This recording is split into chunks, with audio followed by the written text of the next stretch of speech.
అందరికీ జై భీమ్. నేను మీ గట్టగల్ల రమేష్. మీరు చూస్తున్నది ఆర్ఆర్ ఎలక్ట్రికల్ అండ్ ప్లంబింగ్. నేను ఈరోజు ఆలేరులో పనిచేయడానికి వెళ్ళాను. ఈ ఆలేరులో నాకు ఒక కొత్త వ్యక్తి పరిచయం అయ్యాడు. ఆయన పేరు వెంకట్రావు. ఈ వెంకట్రావు గారు ఒక వ్యవసాయ కుటుంబంలో నుంచి వచ్చి ఆయన జీవితంలో అనుభవాలను నాతో పంచుకునే క్రమంలో అతని మాటలు నాకు నచ్చి అతనితో ఒక చిన్న ఇంటర్వ్యూ చేయాలనిపించి ఈ ఇంటర్వ్యూ చేశాను. సో ఈ ఇంటర్వ్యూ చేస్తాను అని అడగగానే సహకరించినందుకు అతనికి ముందుగా కృతజ్ఞతలు.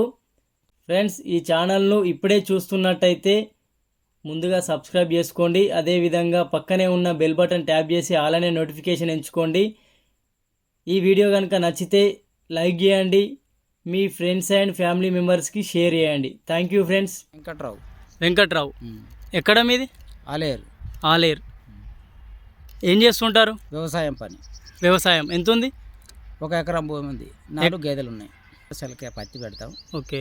తక్కింది కూలి నాలు చేసుకోవడం, బర్రెలను చూసుకుంటా. ఓకే. మీరు ఏమైనా దేవుణ్ణి నమ్ముతారా? నమ్ముతాం. ఏ దేవుణ్ణి నమ్ముతారు? కృష్ణుడిని, రాముడిని, వెంకటేశ్వర స్వామిని. ఓకే. ఇప్పుడు నేను ఒక ముచ్చట అడుగుతుంటే ఒక విషయం గురించి మీరు చర్చించారు కదా, మానవుడు ఈ భూమి మీద ఉన్న జీవరాశులకు ఏ విధంగా హాని కలిగిస్తున్నాడు? ఈ సృష్టిలో భగవంతుడు ప్రతి ఒక్క జీవిని సృష్టించాడు. ఓకే, భగవంతుడే సృష్టించాడు. సరే, దీని గురించి మనం తర్వాత మాట్లాడుకుందాం. ఓకే. ఈ భగవంతుడు సృష్టించిన ప్రతి జీవికి కూడా మానవుడు ఏ జీవికి హాని కలిగించవద్దని నా అభిప్రాయం. అంటే ఏ విధంగా హాని కలిగిస్తున్నాడని నేను క్వశ్చన్ అడుగుతున్నా. జీవహింస చేయవద్దు. జీవహింస అంటే ఏ విధంగా?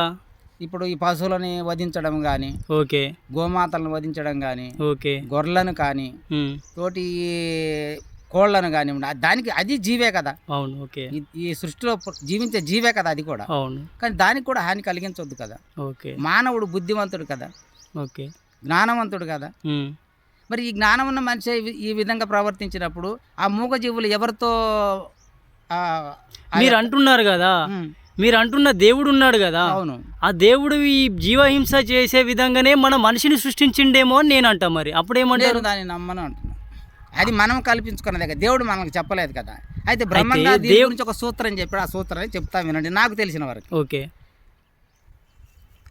చదివామంటారు, విజ్ఞానం పెరిగిందంటారు. ఓకే. మూఢత్వాలతో మూగ జీవులను రాళ్లకు ఎందుకు బలి ఇస్తారు? Good question. మంచి మెసేజ్ ఇచ్చారు. మరి దీంట్లో మూఢత్వం అనేది ఏముంది? అందులో మూఢత్వం ఏంది? గుడికి వెళ్తున్నావు, నిన్ను ఏమి ఇమ్మన్నాడు? గుడికి పొయ్యమన్నాడా? లేదు. పశువును వధించమన్నాడా? లేదు. లేదు. కృష్ణుడు ఏం చెప్పాడు? ఫలం, పుష్పం, పత్రం, తోయం. ఓకే. మరి ఇప్పుడు ఇక్కడ ఈ గోవులను కానీ వేరే ఇంకా సంథింగ్ చికెన్ అంటే కోళ్ళు లేదా మటన్ అంటే యాటలు, గొర్రెలు ఇవన్నీ వధించేది ఎవరు అంటారు? మరి ఇక్కడ ఇప్పుడు దేవుణ్ణి నమ్మే వాళ్ళ లేకపోతే ఇక్కడ ఇంకేదైనా? నమ్మేమంటున్నారు ప్రతి ఒక్కళ్ళు, కానీ వధిస్తూనే ఉన్నారు. ఇది ఎంతవరకు కరెక్ట్ అయిన మాట? దేవుణ్ణి నమ్మే వాళ్ళే కదా వధించేదైతే. అవును, వాళ్ళే నమ్మేమంటున్నారు, వాళ్ళే చేస్తున్నారు. అట్లా చేయొద్దని కదా. అంటే ప్రతి జీవికి హాని కలిగించకండి అంటే ఏం కావాలని అడుగుతారు వాళ్ళు ఎదురు మనల్ని క్వశ్చన్. సృష్టించినే కదా దేవుడు, అవి ఏం కావాలంటాడు. అది చూసుకోవడానికి భగవంతుడు ఉన్నాడు, మన చేతుల్లో ఏమి లేదు. మనం ఒక ప్రాణి మనం భగవంతుడు ఉన్నప్పుడు ఈ వధించడం అనేది తప్పు అని చెప్పొచ్చు కదా. ప్రతి గ్రంథంలో ఉంది. మనం ఒక్క గ్రంథమే. ఏ గ్రంథంలో ఉన్నాయి? ఖురాన్లో ఉంది. ఖురాన్లు వధించవచ్చు అంటారు, కానీ వాళ్ళ గ్రంథంలో కూడా ఉంది వధించకూడదు అని. ఓకే. భగవద్గీతలో ఉంది, బైబిల్లో ఉంది, కానీ అది మనం వధిస్తున్నాం దాన్ని, అంతే. వాళ్ళు ఏమంటారు? ఈ ఈ దేనికి సృష్టించాడు భగవంతుడు అంటాడు. భగవంతుడు చూసుకుంటాడు అదంతా. ఇప్పుడు మనం మేకలు ఒక క్వశ్చన్, మనం ఒక ప్రాణిని తీయగలం, ప్రాణాన్ని పోయగలమా? పోయలేనప్పుడు తీసే అధికారం కూడా మనకు లేదు. అదే అండి, ఇప్పుడు మనకు అధికారం లేదు అనేది బదులు దేవుడు అనేవారు ఉంటే ఆయనకు పూజలు చేస్తున్నారు, అన్నీ అక్కడ పెట్టే పంచభక్ష పరమాన్నాలు స్వీకరిస్తున్నాడు, అందరికీ మంచి చేస్తున్నాడు, చెడు చేస్తున్నాడు. సో ఇవన్నీ చేసే దేవుడు అనేవాళ్ళు ఈ గోవధ అనేది ఆపొచ్చు కదా. భగవంతుడా ఉమ్. ఆపేట ఏమొస్తే ఆపుతాడు, దానికి టైం అంటే టైం రావాలా దానికంటూ? దానికి టైం. ఓకే. పాపమైనా పుణ్యమైనా, ఆహా. పాపము కుండ పుణ్యము కుండ రెండు ఉంటాయి. ఏదైనా పెరిగి పొర్లి నిండినప్పుడు కదా బయటపడేది. ఓకే. అవునా కాదా? ఇప్పుడు దేవుడు అనే ఆయనకు ఆ టైం రాలేదంటారు. రాలేదు. ఉహుం. వచ్చినప్పుడు ఏం చేస్తాడు, ఏం చెప్పాడు బాగా కృష్ణుడు ఏం చెప్పాడు? శిష్ట రక్షణ, దుష్ట శిక్షణ, శిష్ట రక్షణ. ఉహుం. కరెక్టే.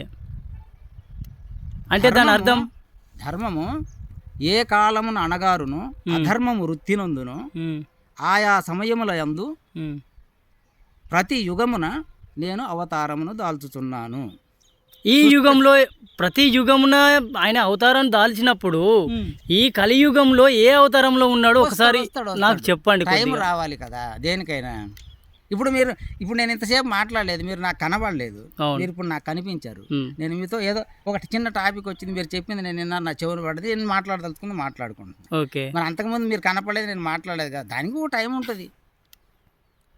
ఇక్కడ దేవుడికి దీనికి టాపిక్ సంబంధం ఏమైనా ఉన్నదా? ఎట్లా లేదు. ఇప్పుడు మన ఇద్దరము అనుకోకుండా నేనేదో పని మీద ఇక్కడికి వచ్చాను, నేను ఎలక్ట్రీషియన్ పని చేస్తూ ఇక్కడ దాకా వచ్చాను, ఇట్లా బయటికి చెట్ల చల్లగాలి కోసం ఇటు బయటికి వచ్చిన, ఉమ్. ఇక్కడ మీరు కలిసిర్రు, ఇక్కడ మీరు అదే చల్లగాలి కోసం బయటికి రావడం వల్ల మన ఇద్దరం కలిసినాం. ఓకే. ఇక్కడ దేవుడి పాత్ర ఏమున్నది? ఎందుకు లేదు? అదే ఏమున్నది? మీరు నన్ను అడిగారు, మీరు ఉమ్. దేవుడు ఉన్నాడా అన్నాడు. ఉన్నాడు అని నేను అన్నా. ఓకే, మీరు నమ్ముతున్నారు అని అన్నారు. అన్నాను.